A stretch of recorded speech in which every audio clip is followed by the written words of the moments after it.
شروع اللہ کے ببرکت نام سے جو اس جہان کا پالنے والا اور رب ہے۔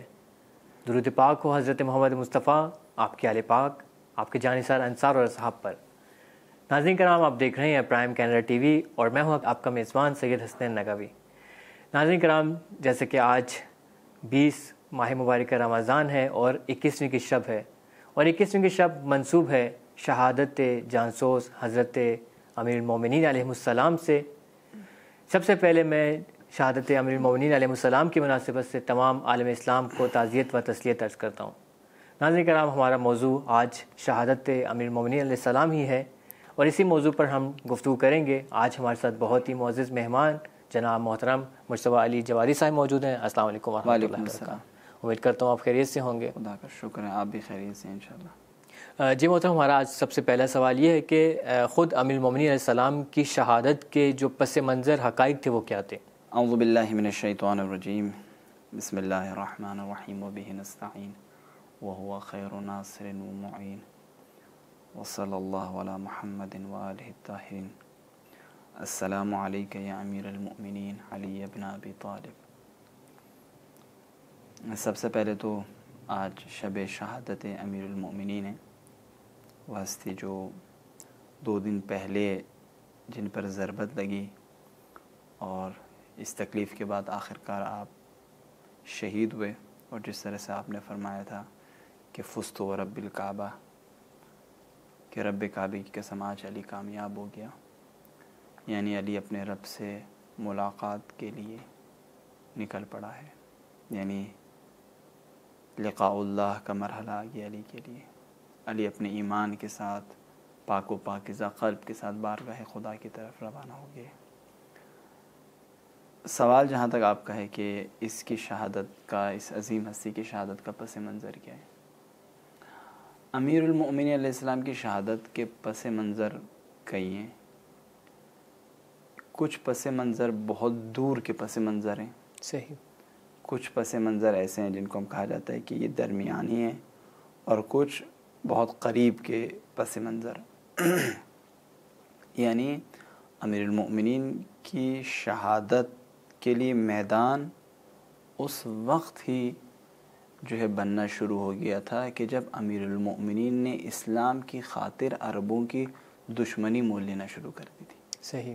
یہ نقطہ آغاز تھا کہ جیسے ہی امیر المؤمنین نے رسول اکرم کا ساتھ دیا اور رسول اکرم کے ساتھ قدم بقدم آگے آگے بڑھ کر عرب جو قبائل تھے، جو کفار تھے، جو مشرکین تھے، ان کے سامنے کھڑے ہوئے، اور امیر المؤمنین علیہ السلام نے جو ہے وہ رسول اکرم کا دفاع کیا اور اسلام کی دفاع کے لیے ان کے ساتھ جنگیں کی، اور جو ہے وہ بڑے بڑے قریش کے جو سردار تھے، جو ان کے پہلوان تھے، ان کا قتل کیا۔ اور جس طرح سے قرآن کی آیت ہے کہ اشداء علی الکفار، اس طرح سے امیر المؤمنین علیہ السلام کے اندر یہ شدت پائی جاتی تھی جو معرکہ جنگ کے اندر ہمیں نظر آتا تھا۔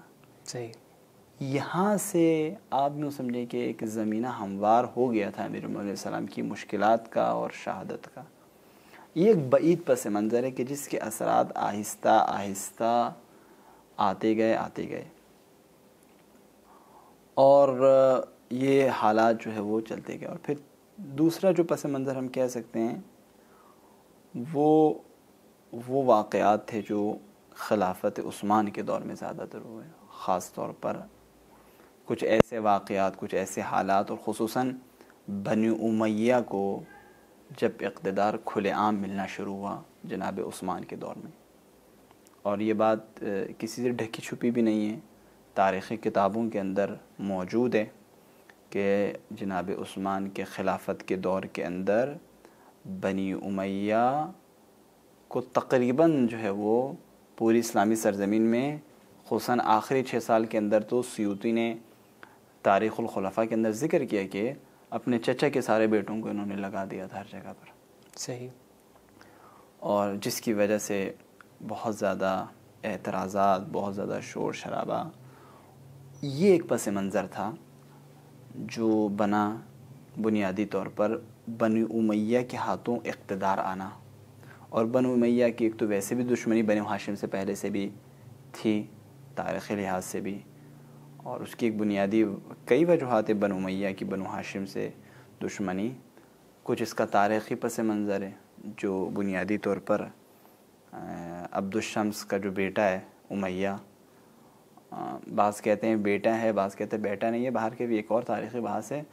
لیکن یہ جو امیہ ہے ان کے جو چچا ہیں جناب ہاشم، چونکہ جناب ہاشم اور جناب عبد الشمس بھائی ہیں دونوں جو ہے وہ عبد مناف کی اولاد میں سے ہیں. تو امیہ کو جناب ہاشم چونکہ ایک سردار تھے، ان کی یعنی ان کا مقام تھا، ان کی سخاوت تھی، جود و کرم تھا، ایک بہت عظیم شخصیت کے حامل تھے، جس کی وجہ سے امیہ کے اندر ایک نوع اس بابت حسد موجود تھا. بعضوں نے تاریخ میں اس طرح ذکر کیا ہے. اور تیسرا جو کچھ جنگ نہروان کے بعد ہوا، خصوصاً جب خوارج کا فرقہ وجود میں آیا، وہی خوارج جو امیر المؤمنین کے سپاہی تھے، امیر المؤمنین کے حامی تھے، امیر المؤمنین کے ساتھی تھے، لیکن حکمین کے اندر یعنی جنگ صفین کے اندر امیر المؤمنین کے ساتھ لڑ رہے تھے معاویہ کے خلاف. لیکن ہوا یوں ہے کہ جیسے ہی معاویہ اور عمر ابن عاص نے جو ہے وہ قرآن نیزوں پر اٹھایا اور اس کی بنیاد پر جو ہے وہ امیر المؤمنین کے سپاہیوں نے امیر المؤمنین کے اوپر دباؤ ڈالا کہ جنگ کو روک دیا جائے. اور اس کے بعد جو ہے وہ جب جنگ رکی تو جنگ رکنے کے بعد مجبوراً امیر المؤمنین کو روکنا پڑا، ورنہ مالک اشتر پہنچ چکے تھے اس جنگ کو اپنے اختتام تک پہنچانے کے لیے. تو اس وقت جو ہے وہ امیر المؤمنین نے اس پریشر کے اندر روک دی، اور حکمین بھی لوگوں کے پریشر میں ابو موسیٰ اشعری کو جو ہے وہ ادھر حکم بنایا، انہوں نے عمر ابن عاص کو حکم بنایا اپنی طرف سے، اور کچھ مہینے ان کو مہلت دی کہ معاملات کو جو ہے وہ آپس میں طے کرے. اس دوران یہ فرقہ یہ وہی لوگ تھے جنہوں نے امیر المؤمنین پر دباؤ ڈالا تھا، اور دباؤ ڈالنے کے بعد جو ہے وہ حکم پر یعنی اس بات پر کہ صلح کر لیں، آپ معاملات کو رفع دفع کریں اور قرآن کی بنیاد پر فیصلہ کر کے دباؤ ڈال کے یہ فیصلہ کروایا تھا.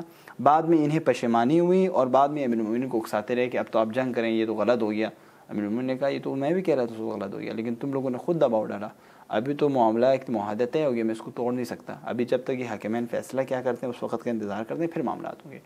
لیکن جو ہے وہ یہ مخالف ہو گئے اور انہوں نے معاویہ اور امیر المؤمنین دونوں کو جو ہے وہ فاسق سمجھنا شروع کر دیا اور اعلان کرنا شروع کر دیا، برات کرنا شروع کر دیا. اور پھر جو ہے وہ یہ گروہ وجود میں آیا، اور پھر جا کر انہی گروہ میں سے ایک فرد نے امیر المؤمنین علیہ السلام کو شہید کیا بعض تاریخی کتب کے مطابق. صحیح. جی محترم، بہت شکریہ، آپ نے بہت اچھے طریقے سے ہمارے لیے واضح فرمایا. محترم ابھی یہ بیان کرتے چلیے کہ ہم امام علی علیہ السلام کی زندگی کو خود اپنی زندگی میں کیسے لا سکتے ہیں، ہم کس طریقے سے فالو کر سکتے ہیں؟ دیکھیں یہ سوال بھی بہت اہم ہے کہ جب بھی آپ کسی شخصیت کی پیروی کرنا چاہتے ہیں، کسی شخصیت کے پیچھے چلنا چاہتے ہیں، تو سب سے بنیادی رکن اس شخصیت کی شناخت اور معرفت ہے. صحیح. آنکھ بند کر کے آپ کسی کے پیچھے نہیں چل سکتے. بالکل. پہلے آپ کو اس شخصیت کو جاننا ہوگا، اسے پہچاننا ہوگا، اس کی زندگی کے اندر موجود اصول آپ کو سمجھنے ہوں گے. آپ کو یہ دیکھنا ہوگا کہ یہ انسان اس کی زندگی کن اصولوں کی بنیاد پر چل رہی ہے. جی. اس کی زندگی کے اندر کیا سیرتیں موجود ہیں. جب آپ ایک عظیم شخصیت کی سیرت کا مطالعہ کریں گے، اس کی زندگی کے اصولوں کو سمجھیں گے، اس کی معرفت حاصل کریں گے، پھر جو ہے آپ کے اندر یہ ہمت پیدا ہوتی ہے کہ پھر جو ہے وہ عملی پیروی کا مرحلہ آتا ہے. صحیح. اور دوسرا نقطہ یہاں پر یہ ہے کہ جب آپ کسی بھی شخصیت کی معرفت حاصل کرتے ہیں، اس کی شناخت آپ پہ حاصل ہو جاتی ہے، اس کی زندگی کے اندر موجود اصول، اس کی زندگی کے اندر موجود جو مختلف اسوے ہیں، جو مختلف پہلو ہیں، جب آپ کے لیے روشن ہو جاتے ہیں، تو جب ایک عظیم شخصیت کا آپ اس طرح سے مطالعہ کر رہے ہوتے ہیں نا، تو یہ شخصیت اور اس شخصیت کے اندر موجود کمالات آپ کو اپنی طرف اٹریکٹ کرتی ہے. صحیح. آپ کو اپنی طرف کھینچتی ہے. بالکل. آپ کو اپنی طرف جذب کرتی ہے. جی.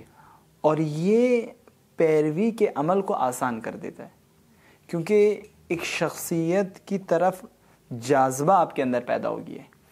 اس کے اندر موجود کمالات نے آپ کو اس کی طرف جو ہے وہ دھکیل دیا ہے، اس کی طرف آپ اٹریکٹ ہو رہے ہیں.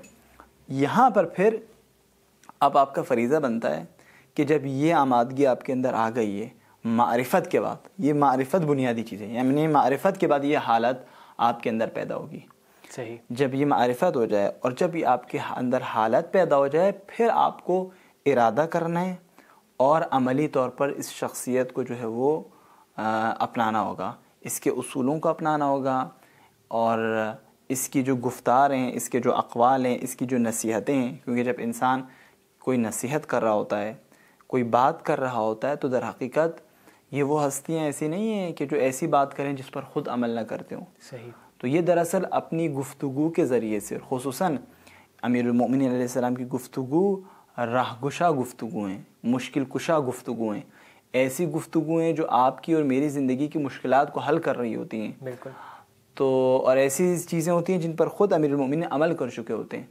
تو جب آپ ان کی گفتار کو سن رہے ہوں گے عاربہ سمجھ پہ اور اس پر عمل کر رہے ہوں گے، تو یہ اس سے جو ہے وہ پیروی کا مرحلہ جو ہے وہ تحقق ہو جائے گا اور وجود میں آ جائے گا. صحیح. اور تیسرا نقطہ یہاں پر یہ کہ جب ایک شخصیت نے آپ اس سے متاثر ہو گئے اور اس شخصیت کی سیرت اور اس شخصیت کا کمال اور اس شخصیت کے موجود حسن نے آپ کو اس کا گرویدہ بنا لیا ہے، آپ دل دے بیٹھے ہیں، تو اب یہاں آپ کے اوپر لازمی ہے کہ آپ اپنی توجہ اس شخصیت سے نہ ہٹائیں. صحیح. چونکہ بعض اوقات ہوتا پتہ ہے کیا ہے، ہمیں ایک شخصیت کی جب معرفت ہو جاتی ہے، وہ شخصیت ہمیں اپنی طرف کھینچ رہی ہوتی ہے، ہم اس کی پیروی کے لیے چل پڑتے ہیں. یہاں پر بعض اوقات لوگ لہو و لعب کے اندر، کھیل کود کے اندر، یا مختلف جو شیطانی وسوسے ہیں، مختلف ایسی چیزیں ہیں جو انسان کے تمرکز کو، جو انسان کی توجہ کو خراب کر رہی ہوتی ہے. صحیح. انسان کے تمرکز کو جو ہے وہ اس نقطے سے ہٹا کر کہیں اور لے جا رہی ہوتی ہے. یہاں پر پھر پیروی کا عمل جو ہے وہ اس کے اندر خلل واقع آ جاتا ہے، بالکل. اس کے اندر رکاوٹ آ جاتی ہے، اس کے اندر نقص آ جاتا ہے. تو لازمی طور پر جو ہے وہ ہمیں اس کی معرفت حاصل کرنی ہے. معرفت کے بعد ہمارے وجود کے اندر جو جاذبہ پیدا ہوتا ہے، اس جاذبے کے بعد ہمیں ارادہ کرنا ہے، اور اس کے بعد جو ہے وہ ہمیں اپنی توجہ، اپنی کنسنٹریشن اور اپنا تمرکز شخصیت کے اوپر باقی رکھنا ہے. جی. اور جو ہے وہ اس تمرکز کو نہیں کھونا کسی صورت. جی محترم، بہت شکریہ. ناظرین کرام، اب چلتے ہیں بریک کی جانب. بریک کے بعد آپ کی خدمت میں دوبارہ حاضر ہوتے ہیں، ہمارے ساتھ رہیے گا. آج زینب یتیم ہو گئی، آج زینب یتیم ہو گئی، رو رہے ہیں یہ محراب و منبر، کہہ رہے ہیں یہ جبریل رو کر، ابن ملجم نے یہ ظلم ڈھایا، آج زینب یتیم ہو گئی، آج زینب یتیم ہو گئی، عرش پر مصطفیٰ رو رہے ہیں،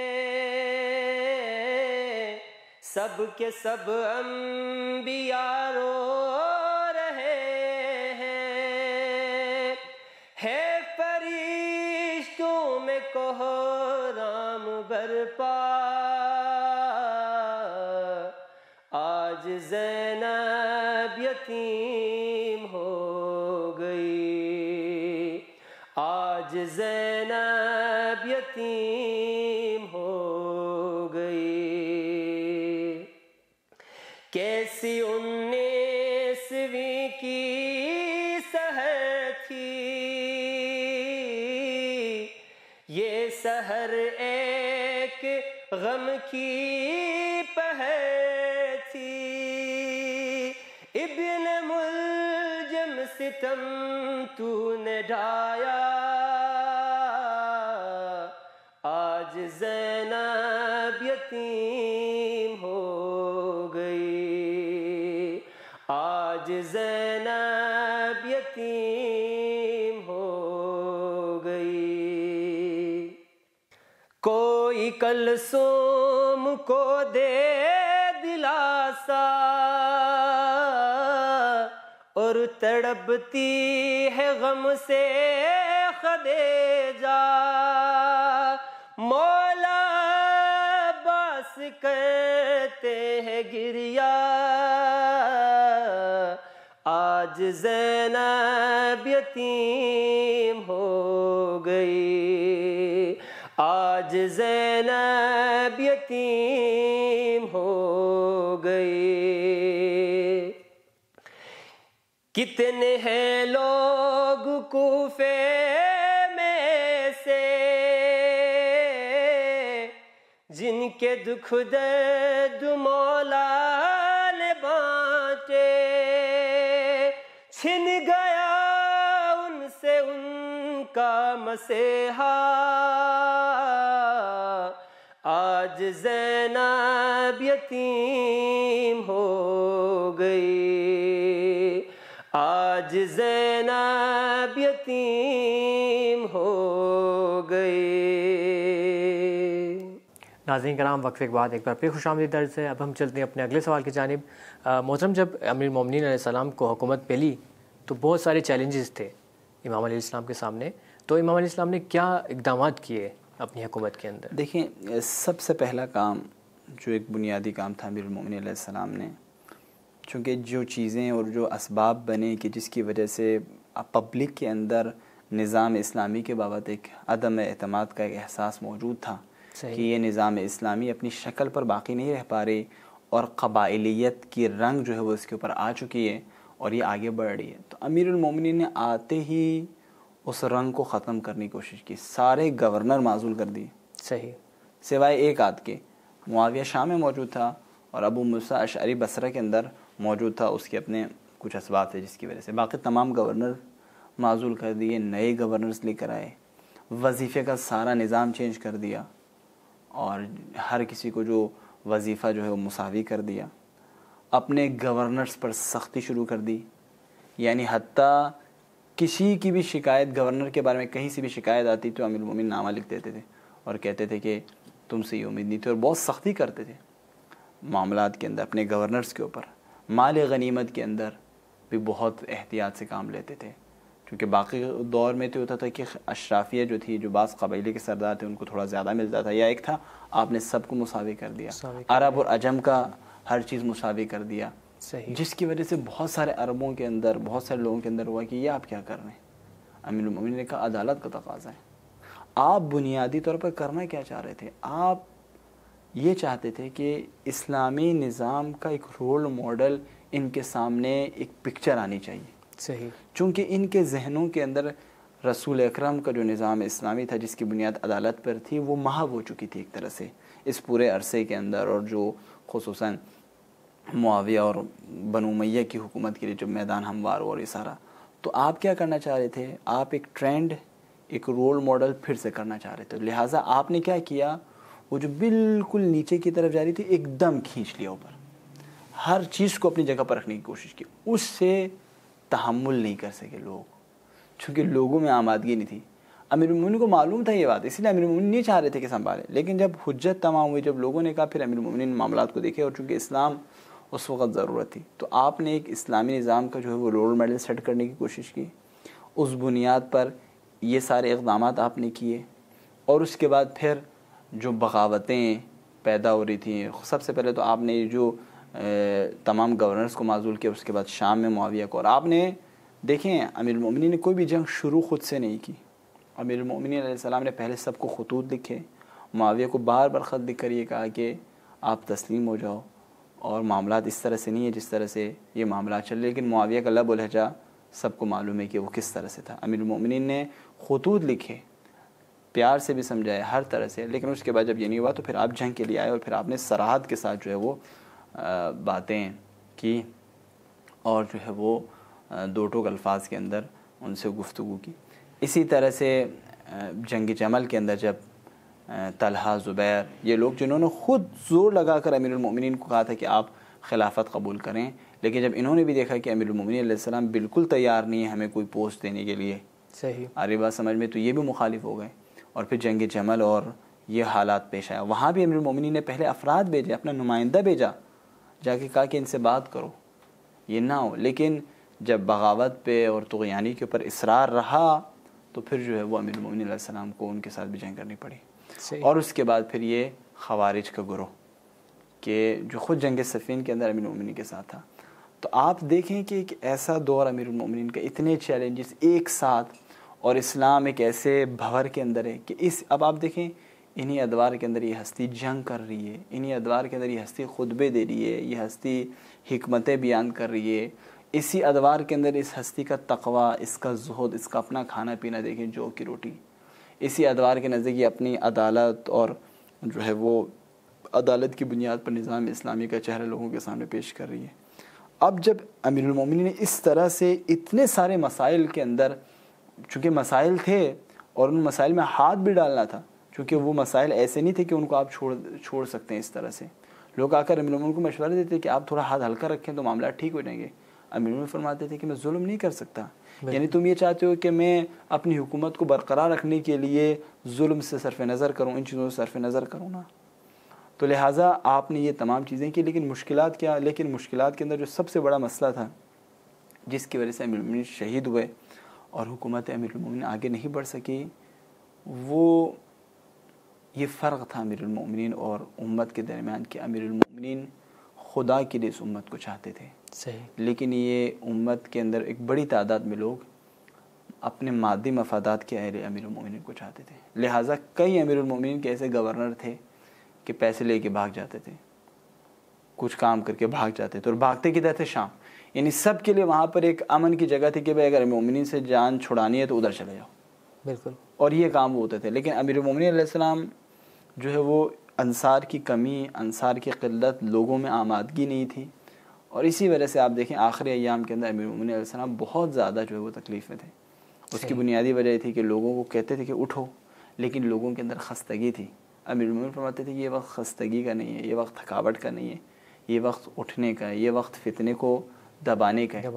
لیکن لوگ چونکہ راحت پسند تھے, لوگوں کے اندر جو ہے وہ مادی زندگی کا غلبہ زیادہ تھا, تو وہ نہیں چل سکے گا امیر المومنین کے ساتھ, اور اسی لیے امیر المومنین کو ایک نو تنہا کر دیا. امیر المومنین کئی دفعہ ایسا ہوا امیر المومنین نکلے, لوگ نہیں آئے, اور پھر یہ سب چیزیں باعث بنی کہ آخرکار خوارج کے ہاتھوں امیر المومنین علیہ السلام کی شہادت وقوع ہو گئی.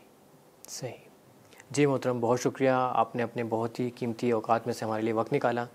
ناظرین کرام, جیسے کہ آپ نے بہت خوبصورت گفتگو سنی, امام علیہ السلام کے جو درپیش مسائل تھے اور ان کے مقابلے میں جو امام علیہ السلام نے جو اقدامات کیے وہ بھی آپ نے سماعت فرمایا.